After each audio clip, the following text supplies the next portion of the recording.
Oi, pessoal, bem-vindos ao novo ciclo de 30 minutos de histórias. Eu sou a Helena, estudante de História e bolsista do PET História UFSC, Universidade Federal de Santa Catarina. O PET é um programa que desenvolve projetos de ensino, pesquisa e extensão, e o 30 minutos de histórias é um projeto que a gente criou ano passado, que visa entrevistar pessoas e ultrapassar os muros da universidade e atingir também a comunidade. Nas nossas redes sociais, vocês também podem encontrar o último ciclo que a gente fez e também conteúdos de outras pesquisas realizadas pelos integrantes do PET. Nesse ciclo de entrevistas, a gente vai falar de diversas modalidades de ensino e as particularidades de cada uma, e também entender a dinâmica dos professores, a atuação deles e também a situação atual devido à pandemia. Hoje a gente está aqui com a professora Karina para falar sobre o ensino básico público. E, bem, acho que a Karina pode começar se apresentando, então. Oi, gente. Primeiro eu quero agradecer o convite de vocês. Acho muito importante esse diálogo de quem está em formação para ser um professor com quem está atuando já, né? Então, meu nome é Karina, eu sou professora de História da Rede Pública Municipal de Florianópolis. Eu sou professora da Rede Municipal como concursada desde 2013, mas atuei mais uns 2, 3 anos como admitida em caráter temporário, e também atuei em diversas escolas da rede particular de Florianópolis desde 2006. Eu sou mestra em ensino de História pela Universidade do Estado de Santa Catarina, aliás, minha formação é toda na UDESC, e atualmente sou doutoranda no programa de pós-graduação em História.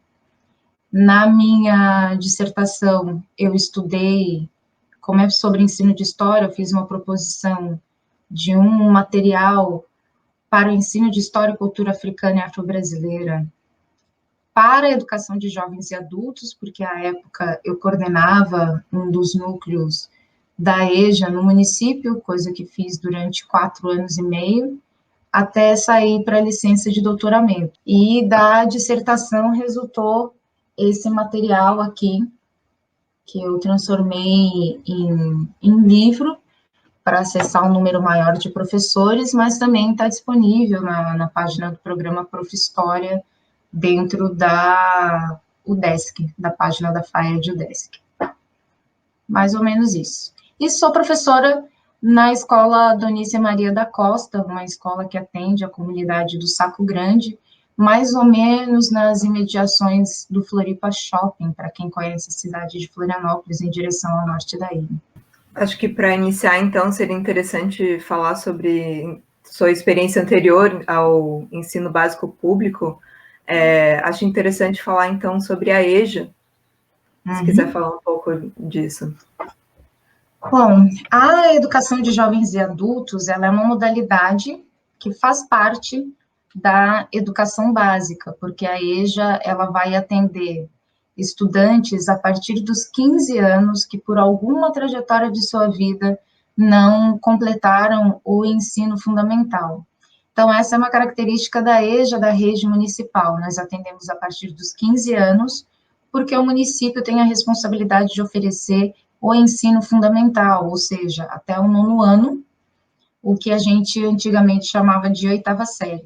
E quando a gente fala de ensino médio, que aí é oferecido pela rede estadual, esses estudantes precisam ter a partir dos 18 anos para poder frequentar essa modalidade. A EJA do município, ela tem uma especificidade bastante grande, porque nós compreendemos que o estudante, se ele veio para a educação de jovens e adultos, especialmente os estudantes mais jovens, com trajetórias de insucesso escolar, a gente tem o entendimento de que a organização escolar não foi suficiente para que esse estudante alcançasse a aprendizagem significativa, por diversas razões. E aí, nesse sentido, a gente utiliza a pesquisa como princípio educativo. com base na Escola da Ponte, com base em Paulo Freire, com base em Pedro Demo e tantos outros autores bastante renomados quando a gente pensa numa educação pública, de qualidade e o mais inclusiva possível. Essa forma da gente pensar o planejamento pedagógico faz com que os estudantes levantem as suas intenções de pesquisa, levantem os seus interesses, e a partir desses interesses, todas as áreas do conhecimento se mobilizam para que esse estudante estude aquilo que ele deseja como um ponto de partida para a aprendizagem. É uma ilusão a gente pensar que a escola é capaz, com todos os conteúdos que a gente oferece, que a escola é capaz de fazer com que o estudante aprenda tudo ao mesmo tempo. Por exemplo, se eu pensar na minha trajetória, se me colocarem para desenvolver um logaritmo, ou até uma expressão matemática um pouco mais simples, ou um outro conteúdo de uma área que eu não tenha muita afinidade, eu não sei mais fazer. Porque não é algo que me mobiliza e não é algo que faça parte do meu cotidiano. É evidente que apresentar esses conteúdos é importante, mas não é um sinônimo de aprendizagem significativa, ou seja, uma aprendizagem que eu realmente conecte com algo que é da minha vida, que torne isso significativo para que permaneça.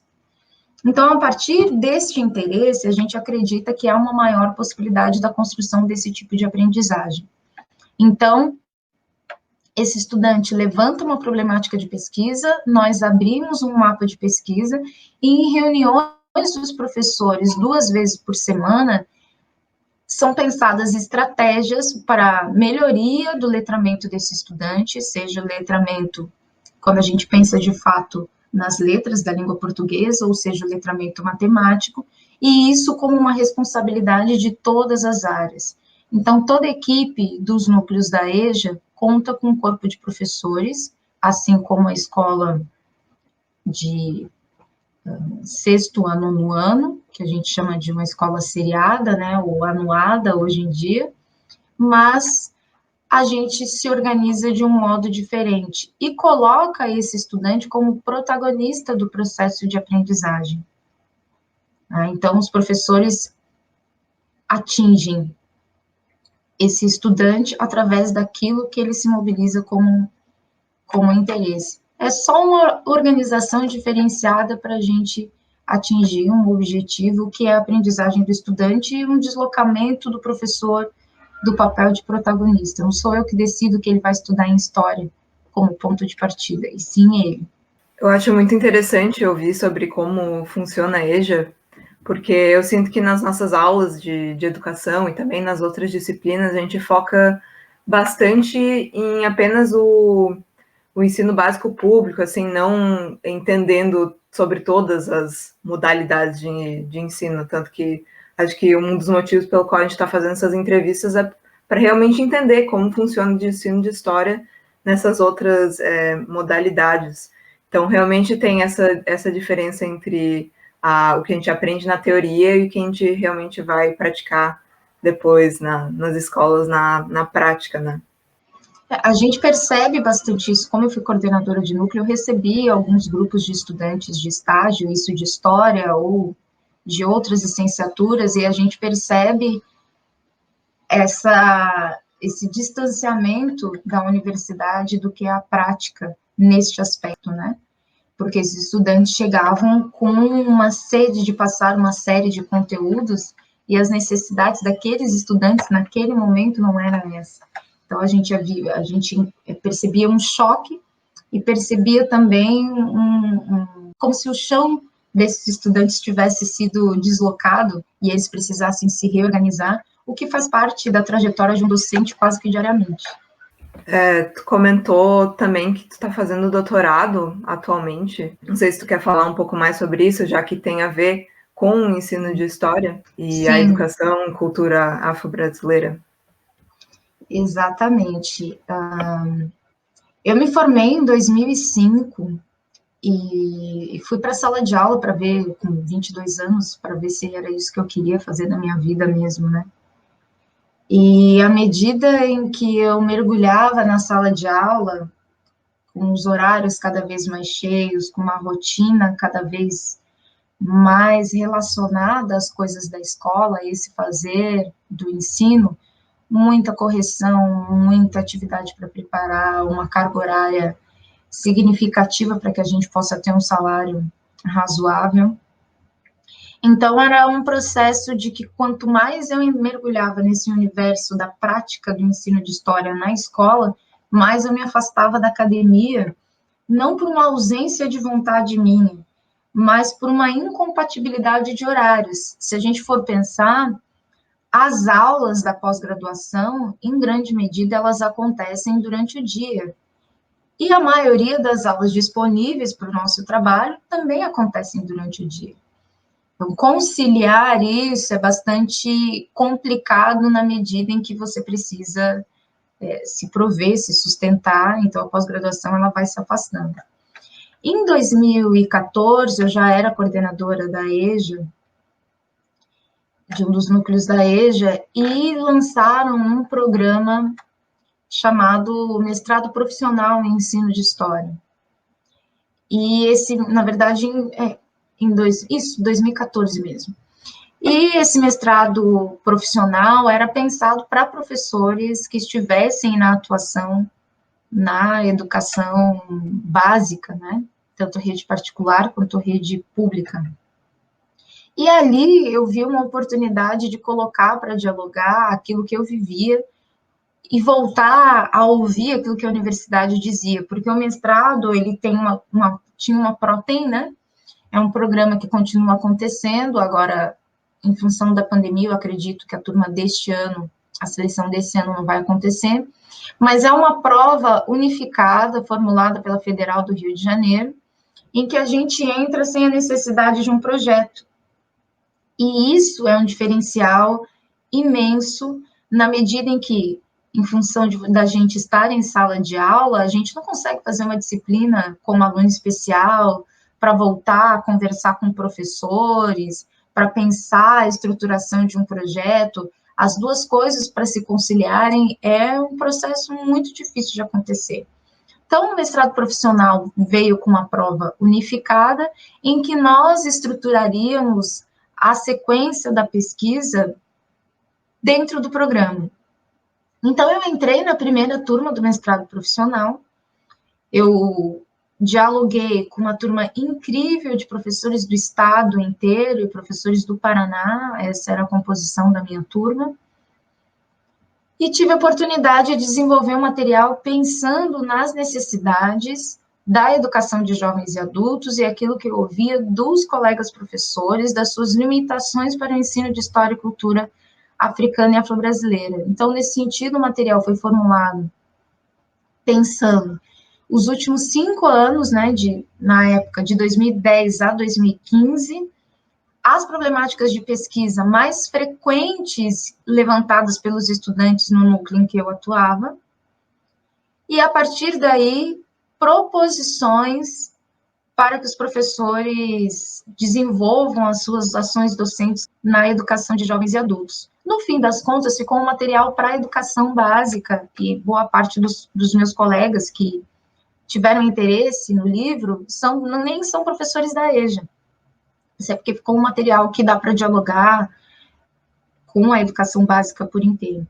E a partir daí, e também em função desse outro material aqui, que foi formulado, que é a matriz para a educação das relações étnico-raciais no município, que foi formulada, lançada, na verdade, em 2016, e que eu ajudei na construção como representante da EJA, enquanto fazia mestrado, enquanto era coordenadora de núcleo, e presidente de APP à época, a partir disso eu fiquei pensando na rede municipal, que já tem uma legislação de 1994 com a obrigatoriedade do ensino de história afro-brasileira, que versa no texto que é necessário que haja um diálogo com as entidades do movimento negro para pensar essas formações de professores voltadas para isso me despertou um interesse muito grande. E aí, a partir dessa possibilidade, eu entrei na turma de 2017, no doutorado, para pensar no diálogo da educação pública, da rede municipal de Florianópolis, com o movimento negro local, e de que modo que este movimento negro tensionou e foi protagonista do processo, tanto de propor a Lei 4446 de 94, quanto de todo o processo de implementação dessa legislação dentro da rede municipal, mais especificamente através da formação de professores.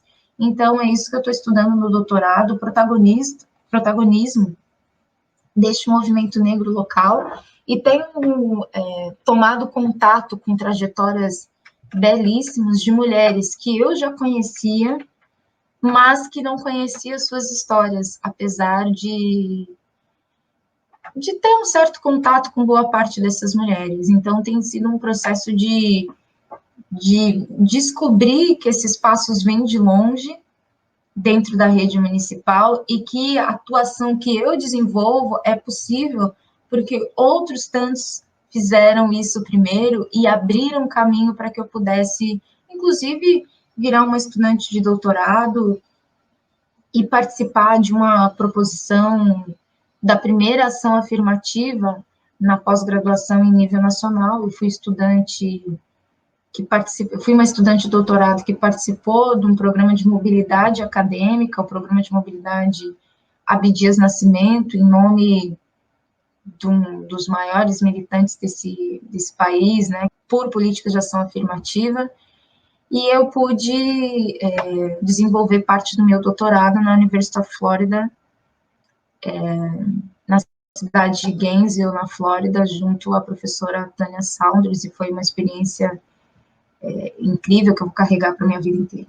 E atualmente, tu ensina quais anos da escola? Na escola Donícia, eu sou a professora de história da escola, então todas as turmas de sexto a nono ano são de minha responsabilidade, são meus estudantes, e isso dá um total de 9 turmas, assim, então eu chego uma aula menos do limite da carga horária.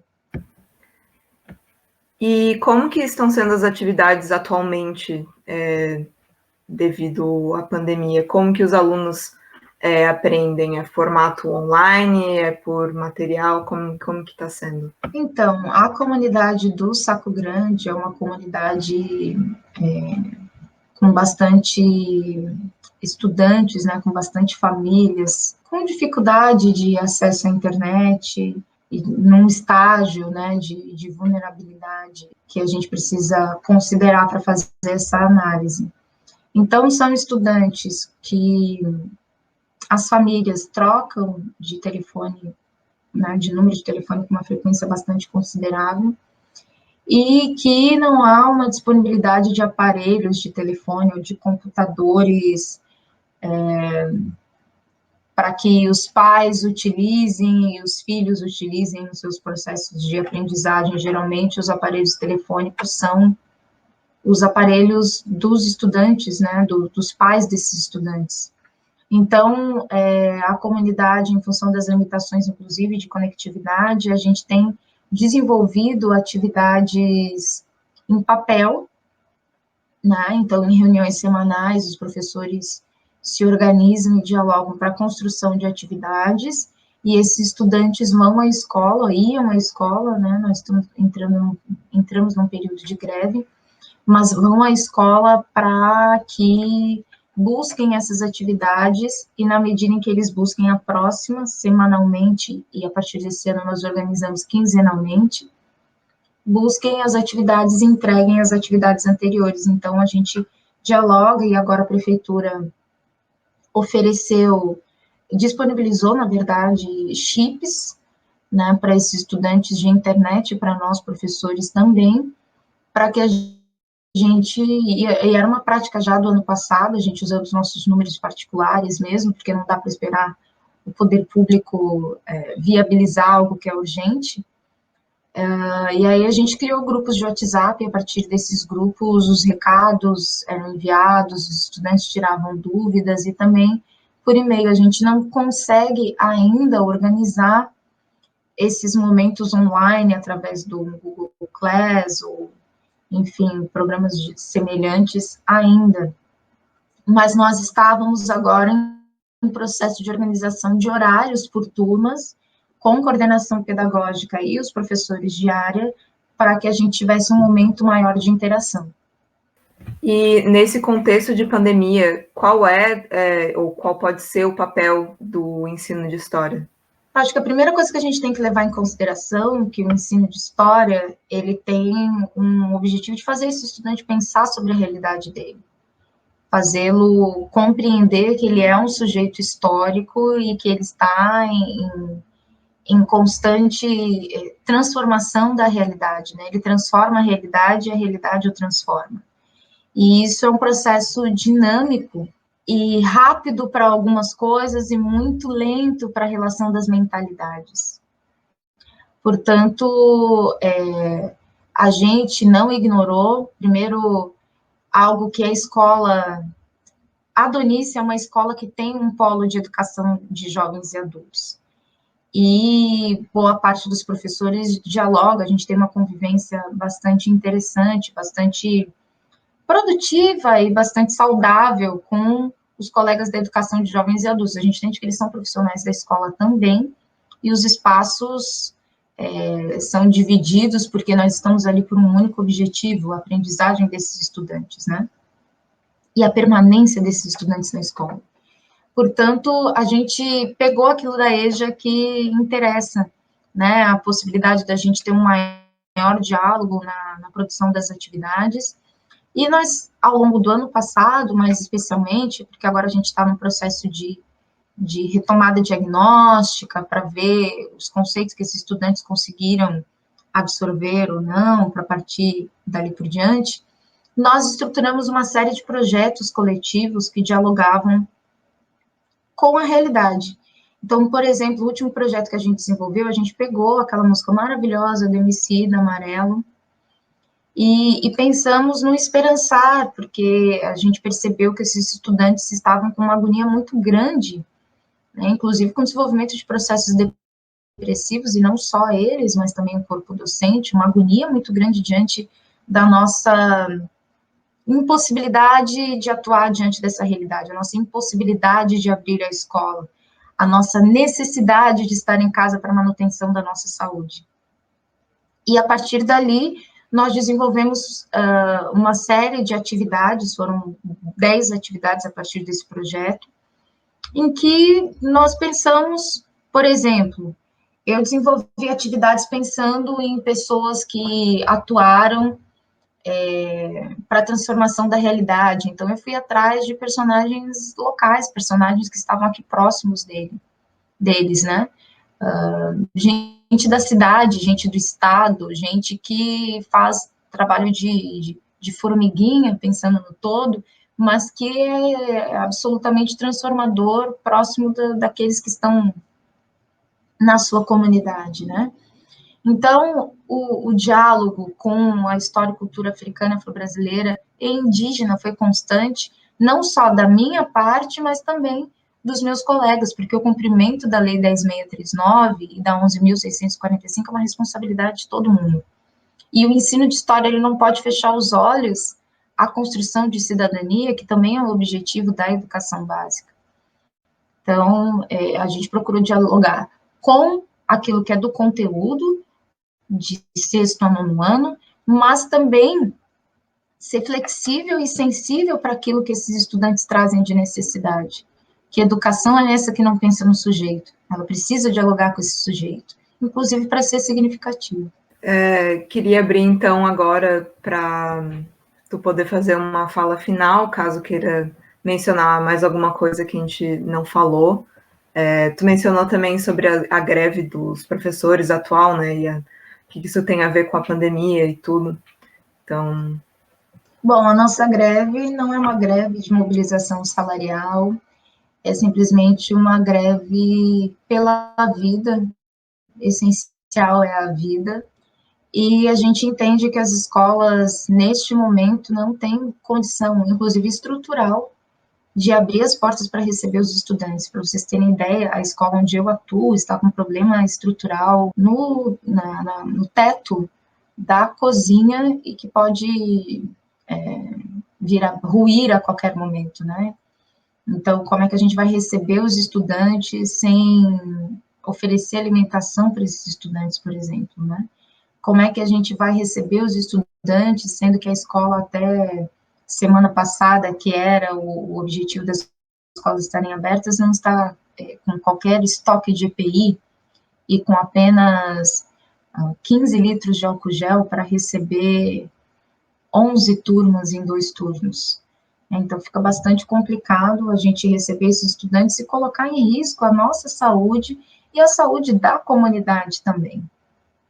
Nós queremos estar em sala de aula e nós pensamos que nesse momento nós poderíamos permanecer no remoto, na interação com esses estudantes, o que não nos foi oferecido como uma possibilidade. Então, por isso, a gente não encontrou um outro caminho a não ser brigar pela saúde, pensando, inclusive, que nós estamos vivendo o pior momento da pandemia na cidade, com a ausência de leitos e um esgotamento do serviço de saúde.